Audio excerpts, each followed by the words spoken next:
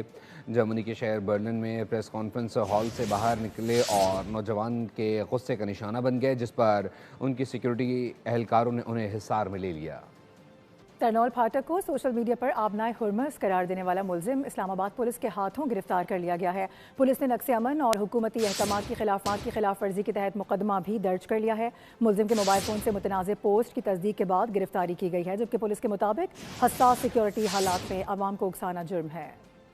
Kuwait نے ایران امریکہ جنگ کے باعث بند فضائی حدود دوبارہ کھولنے کا اعلان کر دیا ہے۔ کویت کی سول ایویشن اتھارٹی کے مطابق کویت انٹرنیشنل ایئرپورٹ کی فضائی حدود دوبارہ بحال کر دی گئی ہے، جو 28 فروری سے خطے کی صورتحال کے باعث عارضی اور احتیاطی طور پر بنتی۔ حکام کے مطابق یہ اقدام مرحلہ وار منصوبے کا حصہ ہے، جس کے تحت فضائی آپریشن کو بتدریج بحال کیا جا رہا ہے تاکہ آئندہ مکمل طور پر ایئرپورٹ آپریشن کو فعال کیا جا سکے۔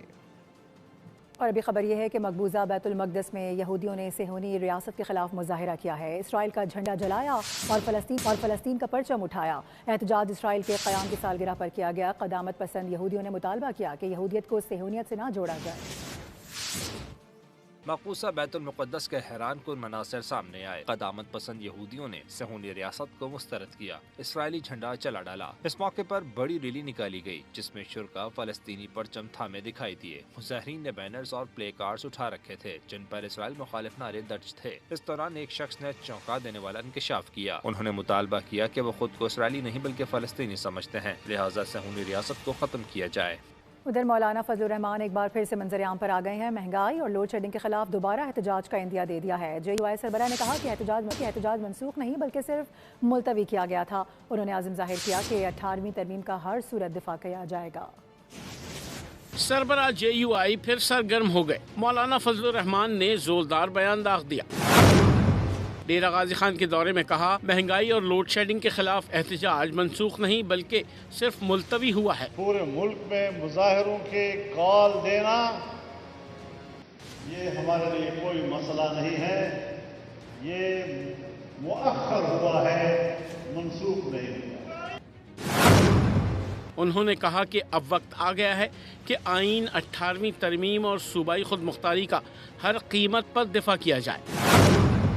مولانا فضل الرحمان کا کہنا تھا کہ ایک طرف آئین کی دہائی دی جاتی ہے تو دوسری طرف پارلیمنٹ کو محض ایک ربر سٹیمپ بنا کر رکھ دیا گیا ہے۔ انہوں نے خبردار کیا کہ NFC وارڈ اور صوبائی خود مختاری میں تبدیلی کی کوششیں کی جا رہی ہیں۔ اگر مقاصد حاصل نہ ہوئے تو صوبوں کو توڑنے جیسی باتیں بھی سامنے آ رہی ہیں۔ انہوں نے زور دیا کہ امن و امان صوبائی معاملہ ہے، اگر ضرورت پڑے تو صوبہ وفاق سے مدد لے سکتا ہے، لیکن امن کی آڑ میں آئینی ترامیم کی بات کرنا سراسر بلیک میلنگ ہے۔ پاکستان کو دھمکیاں دینے والے بھارتی وزیر دفاع راجناتھ سنگھ کو شدید سبکی کا سامنا کرنا پڑا۔ جرمن آبدوز کے ہیش میں پھنس کر خوفزدہ ہو گئے، آبدوز کے اندر جانے سے انکار کر دیا۔ جرمن میزبان بھی شرمندہ، بڑی کوششوں کے بعد آبدوز کے ہیش سے نکالا گیا۔ گودی میڈیا نے ایڈٹ شدہ ویڈیو نشر کر کے سچ پر پردہ ڈالنے کی کوشش کی مگر ناکام رہے۔ پاکستان کو دھمکیاں دینے والے بھارتی وزیر دفاع راجناتھ سنگھ کو شدید سبکی کا سامنا کرنا پڑا۔ جرمن آبدوز کے ہیش میں پھنس کر خوفزدہ ہو گئے، آبدوز کے اندر جانے سے ہی انکار کر دیا۔ جرمن میزبان بھی شرمندہ، بڑی کوششوں کے بعد آبدوز کے ہیچ سے نکالا گیا۔ گودی میڈیا نے ایڈٹ شدہ ویڈیو نشر کر کے سچ پر پردہ ڈالنے کی کوشش کی مگر ناکام رہے۔ آپ کو بتائیں کہ پاکستان کی جانب سے متحدہ عرب امارات کے تمام ڈپازٹس واپس کر دیے گئے ہیں۔ گزشتہ روز UAE کو $1 ارب کی آخری قسط بھی واپس کر دی گئی۔ اہم اعلان اسٹیٹ بینک کی جانب سے سامنے آیا ہے، اس کے ساتھ ہی سعودی عرب کی جانب سے $3 ارب بھی فراہم کر دیے گئے۔ بیرونی ادائیگیوں کے حوالے سے اہم پیش رفت، پاکستان نے بڑی کامیابی حاصل کر لی۔ متحدہ عرب امارات سے لیے گئے تمام ڈپازٹس مکمل طور پر واپس کر دیے گئے۔ UAE کو مجموعی طور پر $3.45 ارب کی رقم ادا کر دی گئی۔ اسٹیٹ بینک کے مطابق ادائیگی گزشتہ روز عمل میں آئی۔ اس سے قبل گزشتہ ہفتے بھی UAE کو $2.45 ارب ادا کیے گئے تھے۔ اس طرح پاکستان نے دوست ملک متحدہ عرب امارات کو مجموعی طور پر $3.45 ارب کے تمام ڈپازٹس کلیئر کر دیے ہیں۔ دوسری جانب دوست ملک سعودی عرب کی جانب سے معیشت کو بڑا سہارا مل گیا ہے۔